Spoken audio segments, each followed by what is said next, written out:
Mayo, ang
Good morning and warm welcome to you all.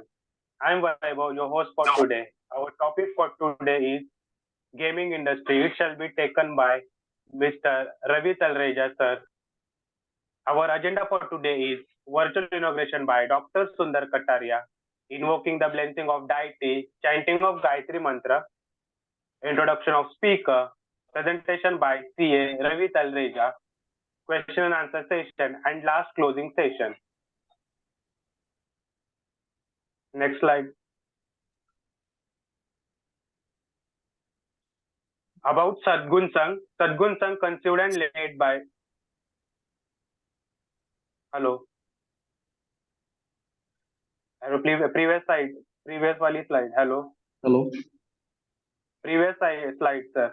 Sundar Katar Saranja photo wali. Hello. About Sadgun Sang conceived and led by Dr. Sundar Kataria, driven with the mission to elevate the quality, safety, and environmental awareness levels of industry. Sadgun Sang is a series of educative, informative events aiming to illuminate professionals on possible solutions to current issues of industry and economy. Next.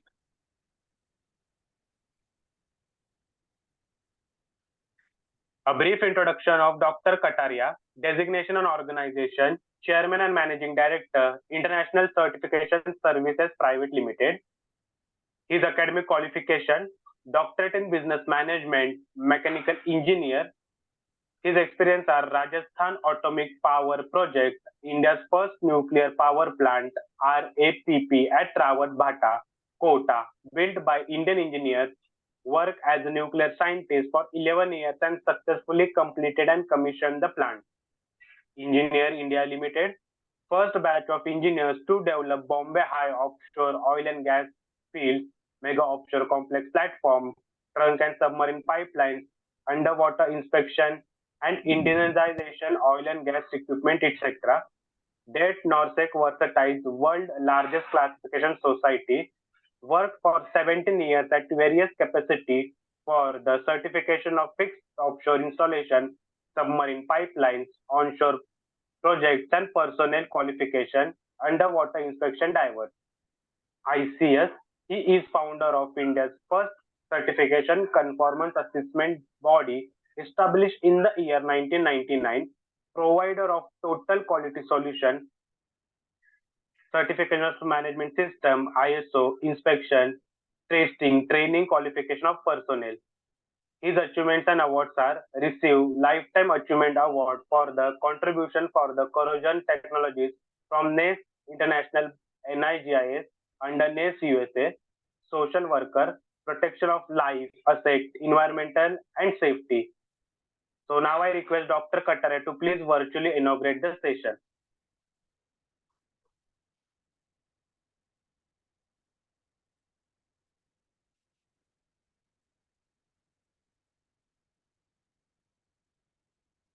Next slide.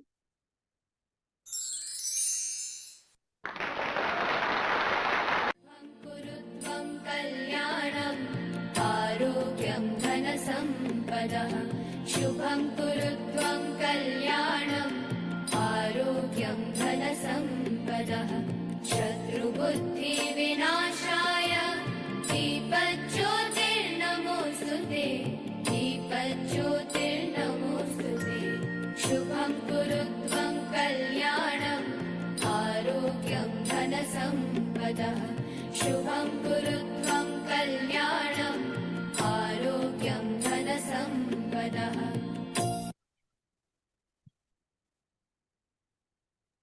Please join us for the recitation of the Gayatri Mantra.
Introduction of our today's keynote speaker. A designation and organization, chartered accountant. His academic qualification are Bachelor in Commerce, DFCA, DISA. His area of specialization and experience are 12 years of experience, GST specialist, GST litigation, and income tax expert. Please welcome Ravi sir. Over to you, sir.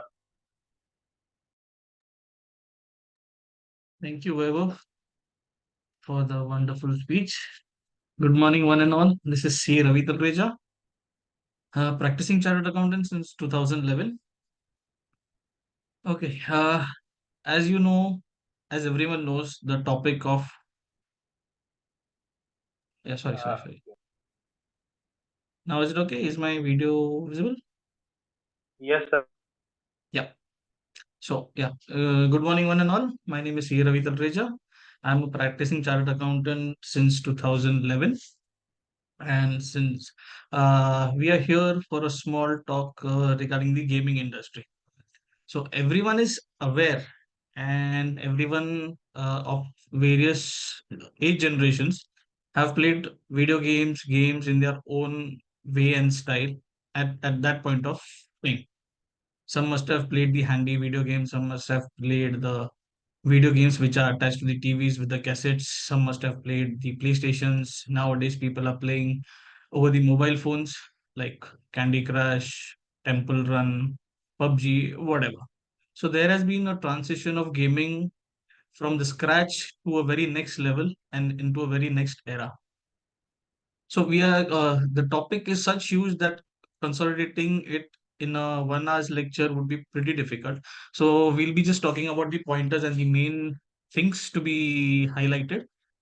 Be it may the evolution of gaming, be it may the accounting of gaming industry, be it may the revenue recognition, be it may the taxation, maybe direct tax and indirect tax.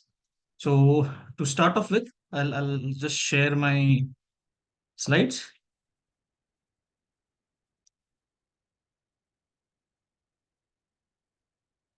Just one second.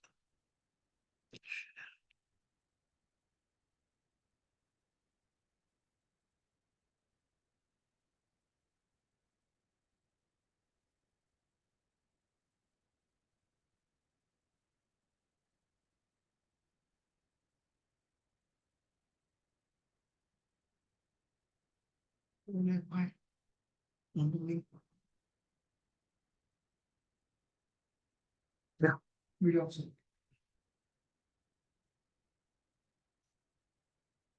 So, video games have been a part of our entertainments for each and every generation and each and every age of people. Video games were earlier available in game parlors, restaurants, arcades, cyber cafes, etc. But in 2011, the government of India issued some regulation, and because of which the gaming was on a back foot. This is the basic thing. I'll just move ahead. Why we are talking today about the gaming industry is because our Honorable Prime Minister, Mr. Narendra Modi, and the Finance Minister are pretty confident about the future about the gaming industry in India.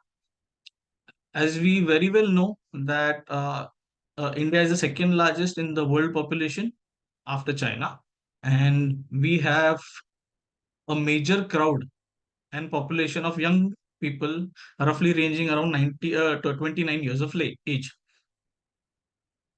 The young people are more into gaming, action, arcade, and these things. So,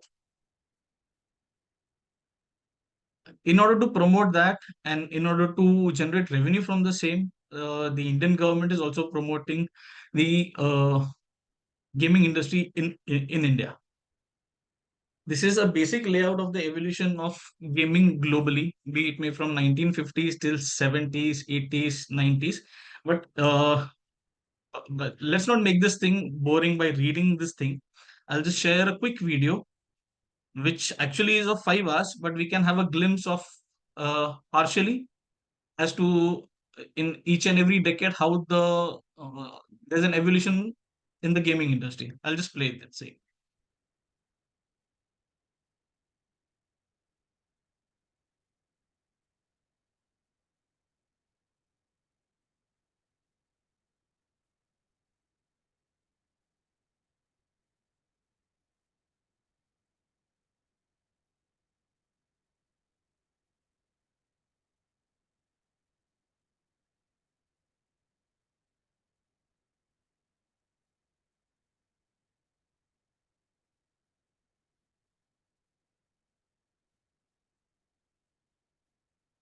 Sir, I think video is not visible. Video is not visible. Just one second.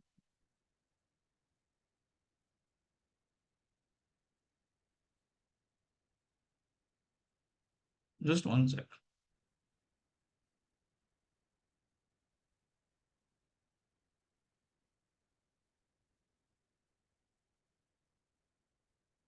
Just one second. Give me a second. The video is not visible.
After 1970s, this is 1980s. What we are seeing right now.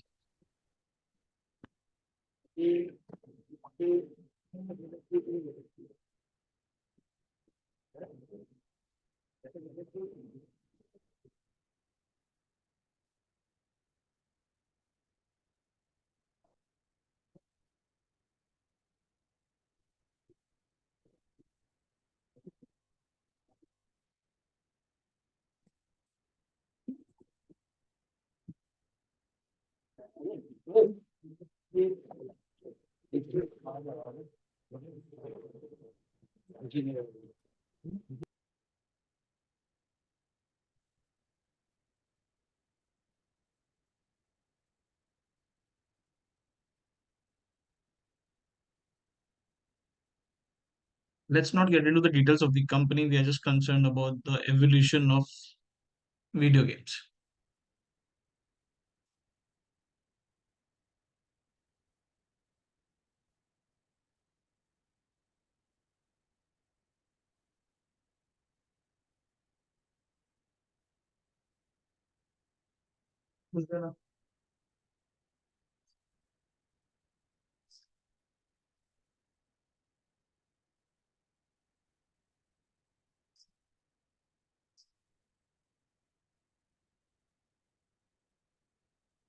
Oh, yeah.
competition out of the water, selling more units than even Atari's 2600 over the course of its lifetime. But Nintendo was only just getting started. After several less successful arcade attempts, the company's next big break came with 1981's Donkey Kong. Designed by Miyamoto with the oversight of Yokoi, it was originally developed as a way to reuse old cabinets of Miyamoto's previous and rather less successful Radarscope. Donkey Kong took inspiration from Popeye and featured the titular ape as the game's barrel-throwing antagonist, alongside the player-controlled Jumpman, who would go on to become one of the most recognizable characters in the world after he was renamed to Mario. Donkey Kong was one of the earliest platformers and the first game to feature jumping. It also broke new ground in narrative design, featuring a complete storyline told entirely on screen.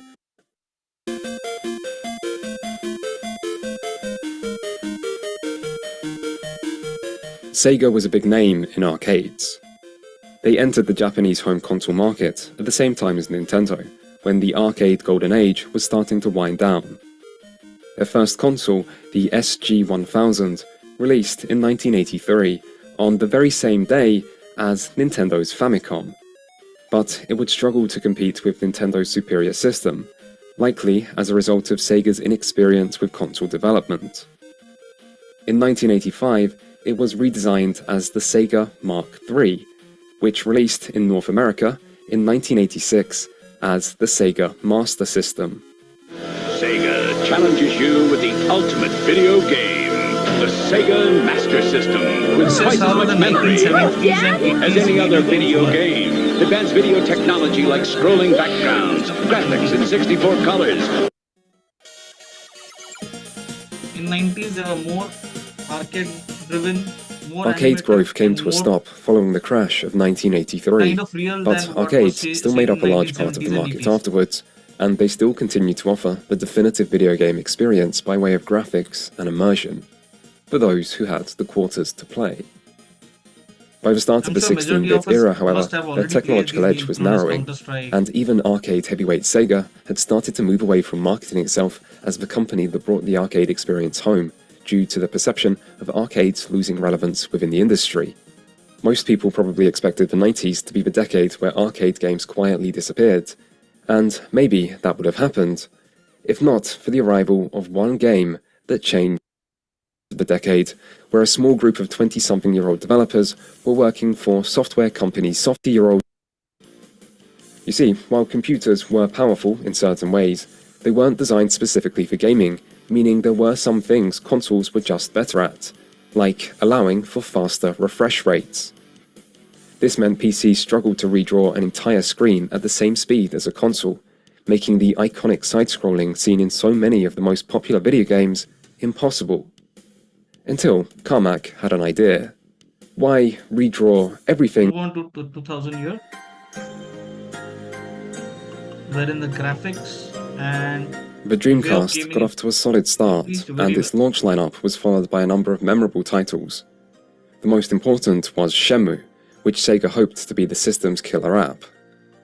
Featuring advanced 3D graphics and FMV cutscenes, alongside a detailed open world, complete with NPC schedules, variable weather effects, and a day-night cycle, Shenmue was a major step forward for open-world game design. Ambitious, innovative, and technologically impressive, it received much critical praise and sold well, although unfortunately not well enough. With development costs of around $50 million, Shenmue was one of the most expensive games ever made, and its sales of 1.2 million weren't enough to recoup such a high investment. It also didn't become the major system seller Sega hoped it would be, meaning for the Dreamcast, there was still more work that needed to be done. Other strong early performers on the system included Crazy Taxi, an arcade-infused action-packed racing game, Jet Set Radio, a skating action hybrid that embodied counterculture and was one of the first games to feature the use of cell shading, and Phantasy Star Online, a continuation of Sega's popular Phantasy Star series and the first ever online RPG to appear on consoles. Phantasy Star Online showcased the Dreamcast's impressive online capabilities and was particularly successful with Japanese. The next decade, that is 2010.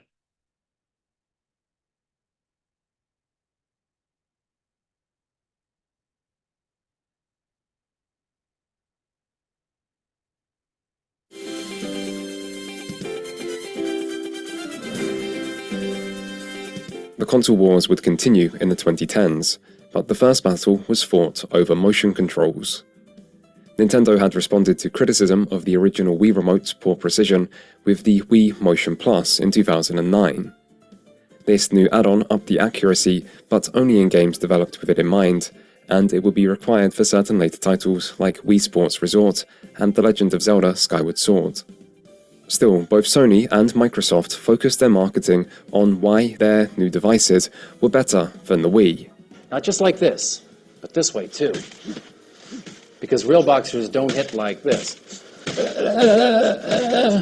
Sony boasted about their accuracy, pointing to the little glowing plastic ball on the end of the PlayStation Move remote as proof that the device is special, and making liberal use of terms like accelerometer, inertial sensors, synergistic processing units, and internal magnetometers.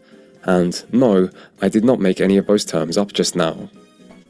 Microsoft, on the other hand, decided the best marketing strategy was to freak everyone out with their surreal virtual child simulator, Project Milo, in 2009. There we go. What do you think? Look at what just happened. Orange. Claire drew a picture on a piece of paper.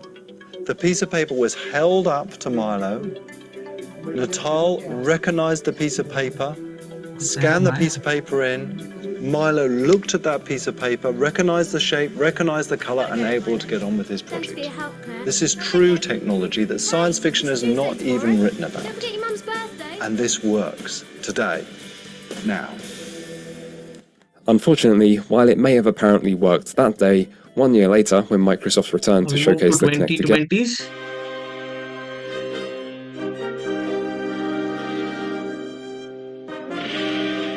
The most interesting thing about the PlayStation 5 and Xbox Series X is how uninteresting they are. Once upon a time, different gaming consoles were entirely distinct species, but look past the deceptively varied exteriors of Sony's and Microsoft's latest efforts, and you'll find near identical pieces of hardware. AMD 8-core Zen 2 CPUs, AMD Radeon RDNA GPUs, similar SSD drives, similar promises in resolution and frame rate, similar backwards compatibility, similar disc and digital-only variants, similar prices, although the digital-only Xbox is cheaper and less powerful, and a similar release date, which basically means unless you're a tech enthusiast, a dedicated fanboy or girl, or a paid marketer, there isn't anything important separating the two machines at a technical level. The real proof of this is in multi-platform performance, where once the 360 beat the PS3, and then the PS4 beat the Xbox One, now there's no clear difference. Some games might perform better on Okay, one. this is it regarding the video. Let's move to the slides again.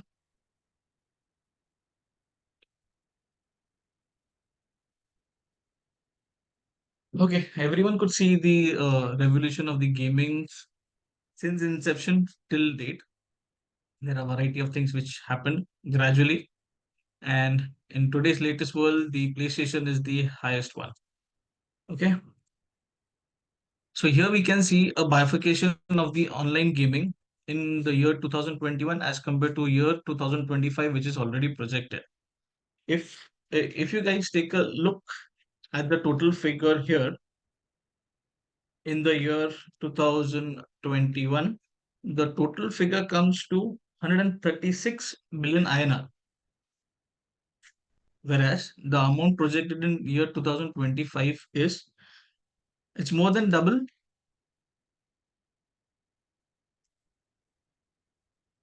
which amounts to 290 billion INRs. Wherein you can see that the casual gaming ratio has increased from 44% to 58%. And the real money games, although the percentage has reduced from 37% to 21%, but amount wise it has increased very much. Same goes with the online fantasy sports, which was earlier 18% and now 19% of the total revenue. But amount wise, it has doubled from 24.3 billion to 54.3 billion INR. All these figures are in INR and the source is KPMG. Okay, the factors that help development of gaming industry in India. The first point is high percentage of young population. As we discussed earlier, that India is the second largest in population all over the world after China. And in India, there is a 60% population of young people, roughly having an average age of 29 years. Since the people are young and ready to work, and they are more inclined towards entertainment and gaming, that is the reason it is one of the factors of the gaming industry development in India. Second is steady rising disposable income. In 1980s and 70s, we remember that our parents would say that anyone owning a cycle also at that point of time was a high prestige thing. And in today's time, a person having a car, a two-wheeler is a very common thing. So the income of people have increased. They have spare money, or you can say they are very much inclined to spend their money towards entertainment and gaming. So since the income is increasing, they are ready to spend on this. The third thing is rising internet usage. India is a country where the data available is at a very, very, very cheap rate as compared to US, UAE, and the other European countries. Since the data and the internet is available in India to every nook and corner, and even in village, be it through broadband, be it through my mobile, be it through my tablets, and also through PCs and laptops, it is readily available. Earlier it was 3G, then it became 4G, now it's 5G. So this is also one of the factors, since the connectivity and availability is available to each and everyone in the population. It's one of the factors for development of gaming industries in India. The fourth thing is professional talent. I don't know if many people are aware.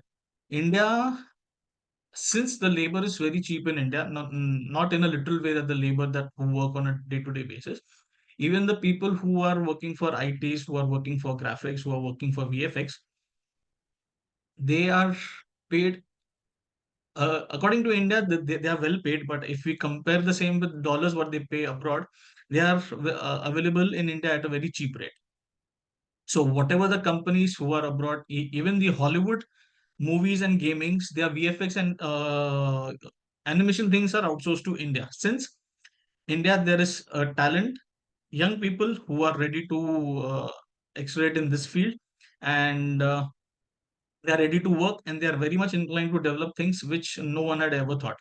In today's time, India is a major participant for all the animation and VFX and gaming things through India. In India, majority of the talent is exported, even though they provide the services in India, but it is being sourced to Hollywood and gaming institutions outside India. Also, uh, since there is a boom in the gaming industry, there has been a huge investment in India in the gaming industry. That is after China. Like everyone must have heard regarding the names as Team Sports, Game24, MPL. Since August 2022, since August 2020, the Indian gaming market has seen an additional funding of 1.5 billion,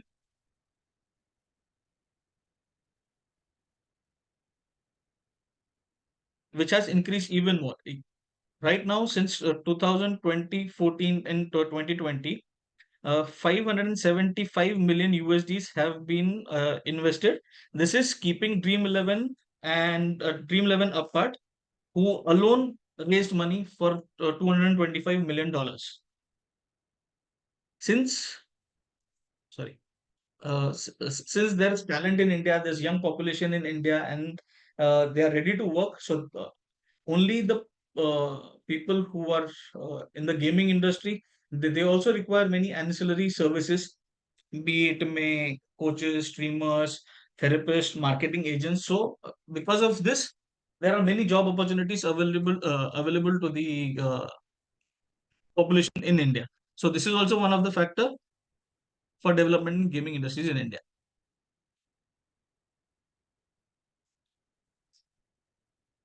As we see, since there are so many opportunities in India, there are many growth prospects for gaming industries in India.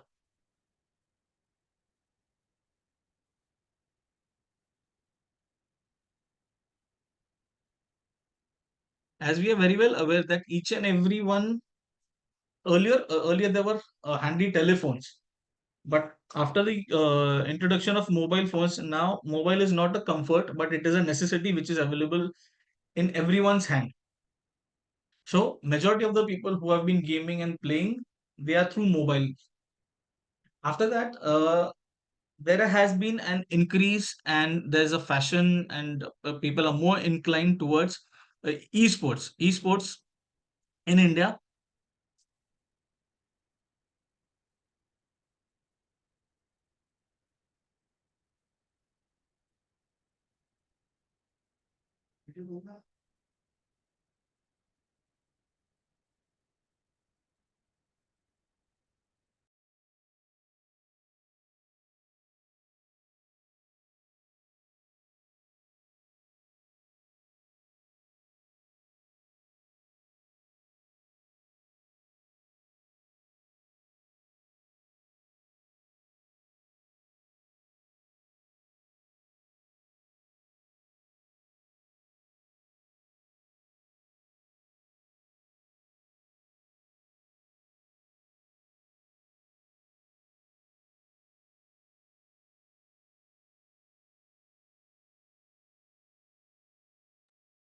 Yeah, extremely sorry. I just like I just it got muted while talking.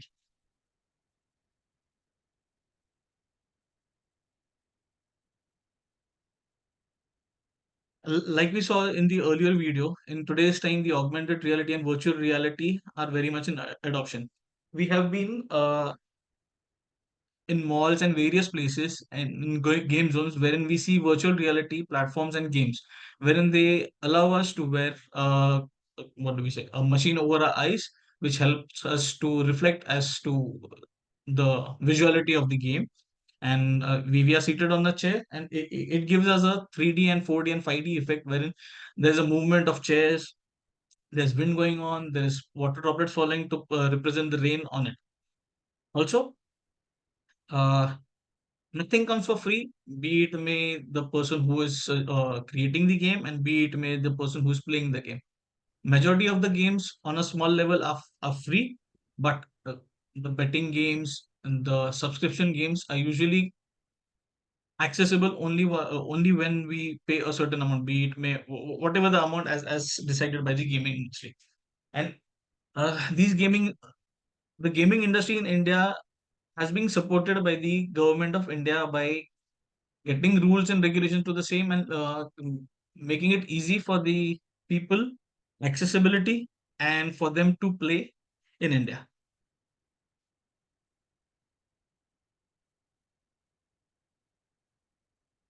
India is one of the largest gaming market in the world in terms of app downloads, even because the young people here in India are more fascinated for gaming. Some do it for entertainment, some do it for fun, and some do it for financial gains. The revenue from online gaming spiked by 39% in 2022 and has reached INR 1.6 billion. India contributes roughly more than 1% of the global gaming revenue, which is expected to grow to 231 billion INR by 2025, and the growth rate would be 20%. The fantasy sport market has a base rate of around 180 million, which is one of the highest in the world.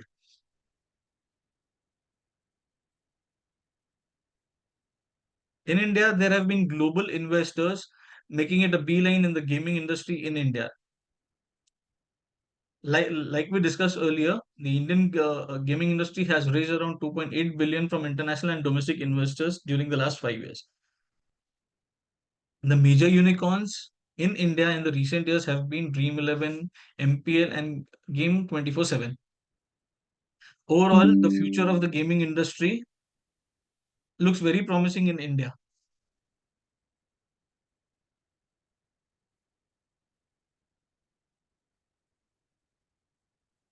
Just one sec.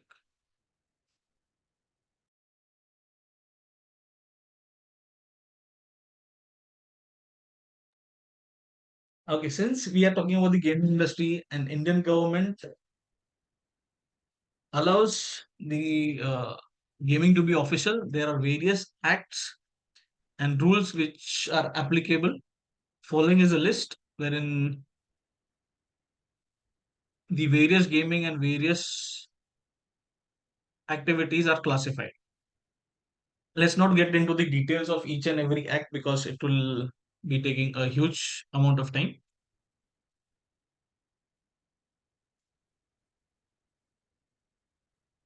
Okay, as we are very much aware, this was regarding the basic terms and evolution and future prospects and opportunities for the gaming sectors in India.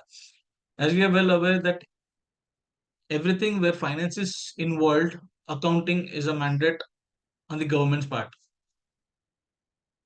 As per Income Tax Act, the Section 44AA, everyone who is into the gaming field and who crosses the threshold limit is required to maintain their books of accounts, be it may any type. It may be cash book, bank book, each and every contracts. Let's check the next slide wherein we'll have the basic summary of what all things are required to be maintained. So the threshold limit for an individual and HUF whose income exceeds 2.5 lakhs or the gross turnover exceeds 25 lakhs in any of the three immediate preceding years is required to maintain the books under Section 44AA. In case of any other person other than individual and HUF, if the business income exceeds 1.2 lakhs or the gross turnover exceeds 10 lakhs in any of the three preceding years, accounting is a mandate for them.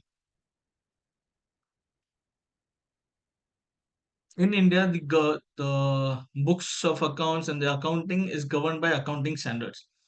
And for the gaming, the following are the accounting standards which are followed for the accounting and the gaming industry. First of it is revenue recognition. We are very much aware that uh, each and every income has to be booked and has to be shown in the books of accounts. The revenue has to be shown. The revenue earned by these companies may be by game sales, in-game purchases, and advertisement. Gaming companies have to recognize the revenue when it is earned and realizable. I assume that everyone here who's attending is from a commerce background and must be pretty familiar with these terms. So these are the steps as to how the revenue is to be recognized. First is identification of the contract with the customer. And whenever we log in or download any game and we accept the terms and conditions, that is one part where we signing a contract with the company that whatever the terms and conditions are, we agree to the same. After performance, uh, like for example, if a bet is placed and the game is earned, there's an obligation on the customer either to pay or to receive. The calculation of the transaction price depends on what kind of game you're playing. Sometimes it's that if you win a Ludo game, you'll earn so much and so much amount. If there's a bet, if you invest 100 rupees, and if there's a 2x price, then the amount is determined accordingly. Distribution of tax, once the obligation is fulfilled, like there are terms and conditions as to when the bet is won or the game is won, you have to complete the formalities given by the gaming company. Once we fulfill the same, then the transaction price is given back to the customer. When all these things are fulfilled, then they are bound to recognize the revenue. These are the different other factors wherein the cost is to be recognized as to what the amount is involved to make the game, develop the game, marketing cost and operating cost. If at all there is any inventory maintained, the inventory is to be valued at cost or NRV, whichever is lower. Uh, for gaming industry, gaming license are granted by the government, and for taking these licenses, fees and whatever mandate finances are to be paid, that has to be paid to the government, and these are to be amortized over the period of the license. Some licenses are for a year, some are for 5 years, some are for 10 years. So the amount whatever is spent on the licenses is to be amortized divided by the number of years for which the license is given. In some games there is a deposit collected from the players, so unless and until the game is completed or the obligations are fulfilled, that becomes a liability for the gaming company. If at all the transaction is over, then it may be either recognized as a revenue or an expenditure. Bonuses and promotions, we must have seen in majority of the app they ask us to refer to your friends and you'll get a cashback of 50 or 100. So in this case, when application or a game is being shared to a friends, to the friends, and when they download the game with your reference link, then a bonus and the bonus and cashbacks are given to the person who's referring. So that also becomes an income to the player and a cost to the company. At times when you see in iPhones and Android mobiles, whenever we download a high quality or a high-end game, they ask us to fetch in our credit card numbers. So it means that they are selling the game to the customer, and it is a one-time thing. As in when the game is downloaded and initiated, it's a sale for the gaming company. Some games come with a subscription as to monthly subscription, annual fee, and once the month or the timeline is over, the gaming license lapse. So the subscription, once paid, it is an income for the gaming company.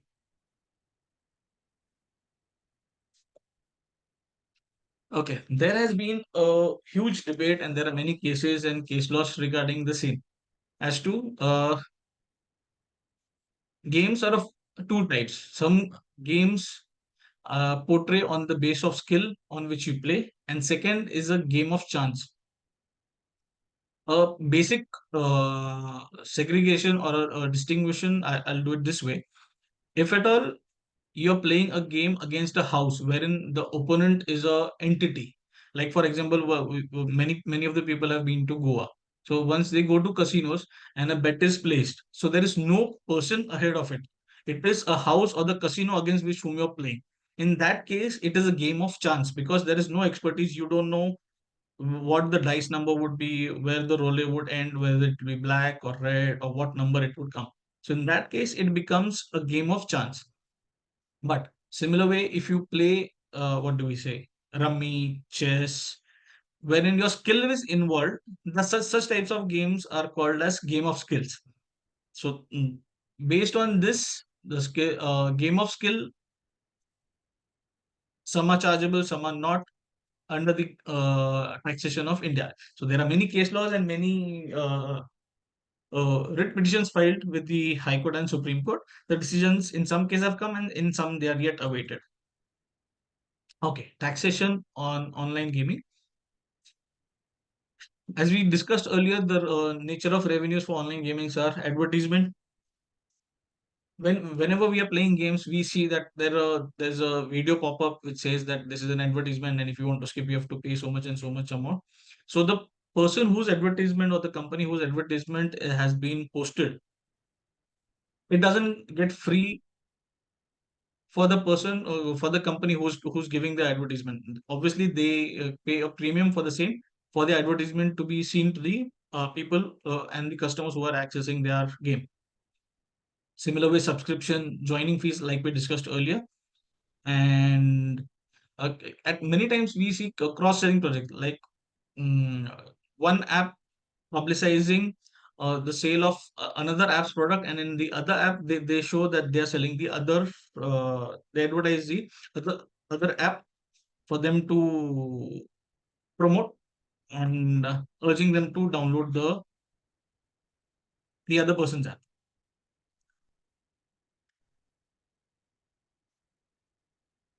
This is a basic structure for income tax for AY 24-25, wherein the tax rates differ from the company and based on the turnover.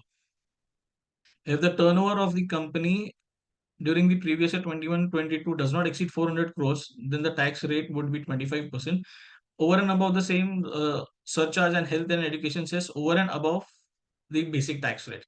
If there's any other company other than the above mentioned, the rate would be 30%. Special rate of income tax is applicable to domestic companies where the company has opted 115 BA section, the tax rate would be 25%. If the section selected is 115 BAA, it's 22%. And where the company has selected section 115 BAB, then the rate of tax would be 16%. Surcharge and health and education cess would be over and above this taxation rate. As we are well aware that once a person earns from a game, or no matter what kind of income, TDS rates are very much applicable. So from 1st of July 2023, a new section was introduced, 194B of this act, and it specifies that whenever an output or financial gain is given to the customer, the company who is giving the amount to the customer, it is bound for them to deduct TDS and then give the balance amount to the customer or the player who is playing it. The rate of TDS is 30%. This is a basic computation as to how the net winnings are calculated under Income Tax Act and on what amount the TDS will be deducted. Like you see, if there's an user amount and if the amount is withdrawn, I'll just see, this is an actual example. On 1st of April, the account opening balance is 0. He's joined through anyone else's reference, and this amount is not withdrawable. So this becomes just a balance and he cannot withdraw it. So this is not a gain for him, ideally, as per Income Tax Act. Thereafter, he deposited an amount of 20,000 And after doing this, he placed the bets and he had a winning of 40,000. From this 40,000, he again played and lost another 10K. He referred this game to someone else and that person downloaded the game. So for that, he got a referral bonus of 5,000. And of this total, he withdrew an amount of 30,000. So everyone must be thinking that the TDS would be deductible on 30,000 since he has deducted only this. But that is not correct. His actual income is, see, this 1,000 was a referral bonus. This 20,000 was deposited by him.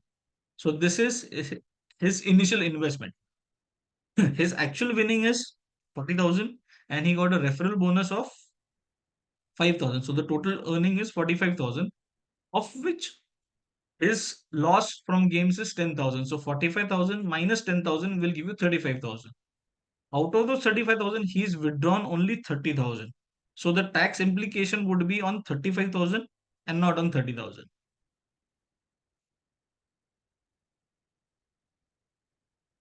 In between, there was a video which I saw on LinkedIn wherein a person asked our Honorable Finance Minister Nirmala Sitharaman that government is a sleeping partner in each and everything. So no matter what transaction is there, be it purchase of property, you have to pay a stamp duty, you have to pay GST on the same, you have to pay the metro cess, whatever. And despite this, the broker or the agent gets only 1%. So the person was an agent and he emphasized that government is a sleeping partner who is taking roughly around 20% of each and everything as, I'm sorry, as their share, and still they are not satisfied and they want more and more amount of revenue. So the earlier amount we discussed, the rules we discussed was regarding TDS. Let's get back to GST because again, this is a contribution given to the government in the form of indirect tax.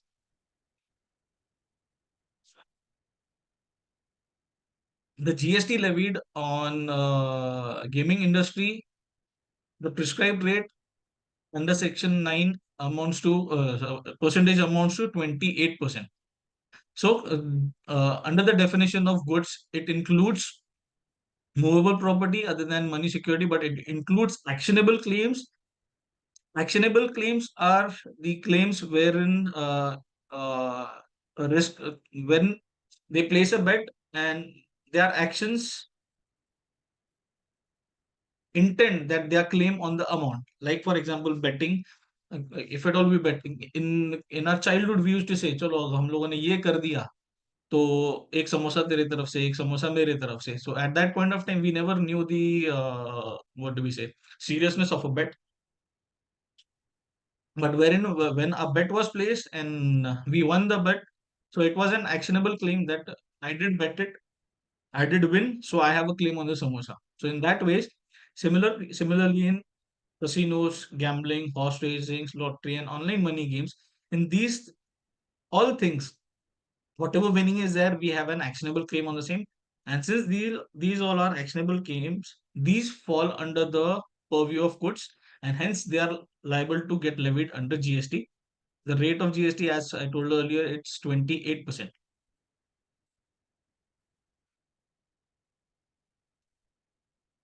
Since GST is applicable to the companies and they are liable to pay GST on the same, the companies are very much allowed to take an input credit of all the expenses, all the purchases, all the things that they incur in order to come to a level wherein they are able to issue the games and it is available to the customers. The basic criteria which are applicable for input credit for all the other dealers, the same conditions are very much applicable here also. These companies are also allowed to issue debit notes and credit notes in case of any return of goods or in case of any lapse of any contracts or any reversal of services. So since it is a gaming industry, it doesn't mean that they have special rules for the ITC and their reversal. So the basic rules applicable for GST, ITC, debit notes, credit notes, all those same are applicable to the gaming companies and very much they have to follow the rules, be it may the maintenance of records, be it may the maintaining the invoices, the banking transactions, in that way. So the normal rules for GST which are applicable to the other people, the same is applicable to them too.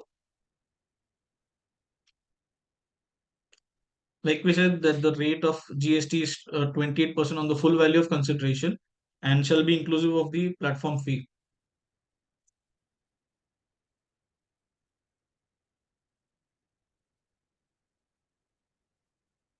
In the earlier notification, it was said that the actionable claims will be taxable at the rate of 20%, and it will be taxed at the point of time when the cash is deposited by the player.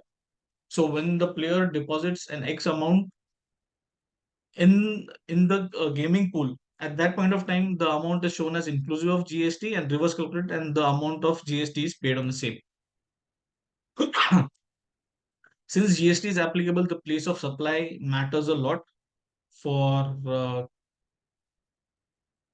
assigning as to whether the GST is payable under the state or the center. So this is a basic summary to denote the place of supply in various other various types of entities. These are the HSNs, that is harmonized serial nomenclature, stating the rate of GST applicable. If you can see, in majority of the cases, the GST is 28%. Any other gaming other than online gaming involved, the GST rate is 18%, but majority gaming industry is covered under 28%. So like we were talking earlier about the GST inclusive at the time of introduction of money in the pool account. So here, if a person deposits 10,000 in Dream 11 wallet account, so this 10,000 is considered to be including the 28% of GST amount. So here we can see the reverse calculation of the same. So 10,000 if is 128%, then the net value would be 7,812 rupees 50 paise, and the GST applicable at 28% would amount to 2187.50. So once this amount is deposited, and no matter after depositing this 10,000, if he earns a lakh or a crore, the amount of GST won't be applicable on the winnings. It is applicable on this only. But yeah, if at all any earnings are there, so like we said, the government is sleeping partner, no doubt, not in the form of GST, but they'll be taxed under income tax and from income from other sources. But GST won't be implied on the winnings amount. So this was a basic overview of the gaming industry. Sorry for the technical hitches in between. Thank you. If at all there are any questions, I'm good to answer them.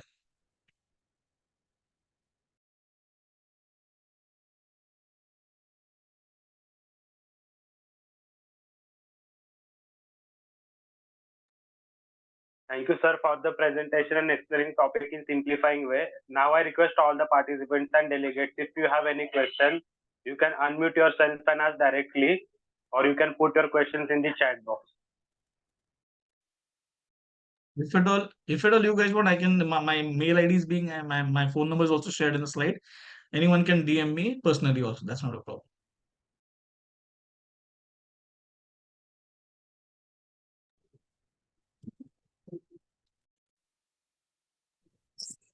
Sir, this GST charges, which you are just explaining now, is applicable to personal means some kids are playing games on their mobiles also. 28% that GST also applicable to them also. No, sir. See, the games which are played by the kids are the normal gaming animated ones, which are showing VFX effects. The main thing where GST is applicable is where an amount is deposited whenever you place a bet. मतलब मैं हिंदी में बात करूँ चलेगा? Yes. अगर हम लोग कभी कोई बेट लगाते हैं, कसिनो में जाते हैं, या जब हम लोग ऑनलाइन कोई बेटिंग ऐप डाउनलोड करते हैं और उसके वैलेट में जब हम पैसा जमा करते हैं, wherever there is an outflow of funds from our part, और जब वो कंपनी के अकाउंट में जमा होता है, वो इंक्लूडिंग जीएसटी होता है. अगर हम लोग किसी शॉपिंग मॉल में गेम जोन में भी अगर जाते हैं, तो अगर हम लोग वो उसमें बैलेंस ऐड करते हैं तो वो भी अमाउंट इंक्लूडिंग जीएसटी ही रहता है। बट जो बच्चे छोटी छोटी गेम्स खेलते हैं, कैंडी क्रश और टेम्पल रन, कार रेसिंग वगैरह, उस पर वो चीज एप्लीकेबल नहीं है। ये जंगली रमी जो रिसेंटली बहुत ऐड होता है इसका, तो जी जी उसमें भी जीएसटी है क्या? जी, बिल्कुल बिल्कुल बिल्कुल सर, आ जाएगा। हाँ, क्योंकि ओके। उसमें कैसे, जब जब आप रमी खेलने के लिए जब बेट लगाते हो, आप जी, पैसा इन्फ्यूज करते हो उनके वैलेट में। एक बार वो पैसा ओके, इन्फ्यूज हो गया तो GST is automatically applicable. Okay, okay, okay, thank you sir, thank you.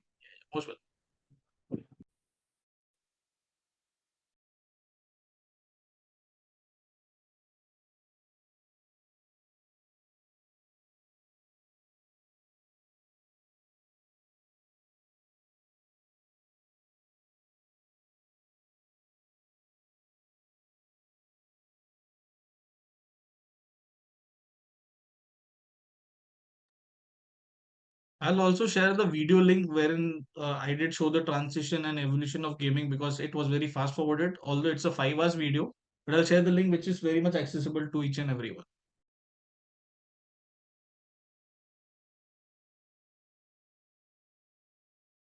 I repeat, if anyone have any questions, you can unmute yourself and ask directly, or you can put your question in the chat box.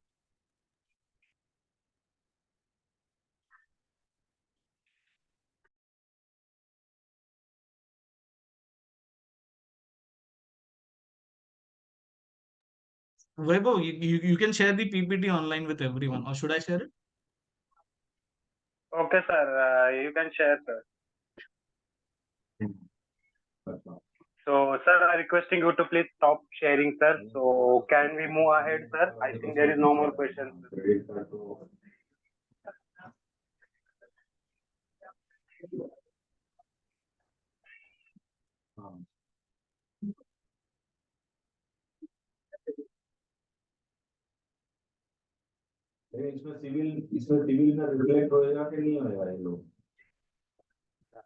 ICS is pleased to provide you all its research and development, integrated management system, QMS, EMS, and OHSS, excellence in education management, ISO made easy in Gujarati, Marathi, Telugu, and Hindi. For reading any of the above book, please contact Ms. Shushma Kindalkar on the given contact details.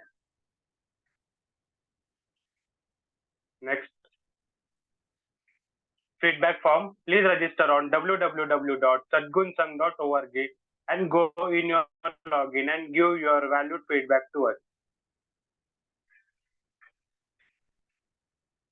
So thank you, Ravi sir. Thank you all the participants and delegates for being part of Sadgun Sang. So now it's time to officially close the session. Thank you everyone. Have a nice day. Wish you the same. Bye.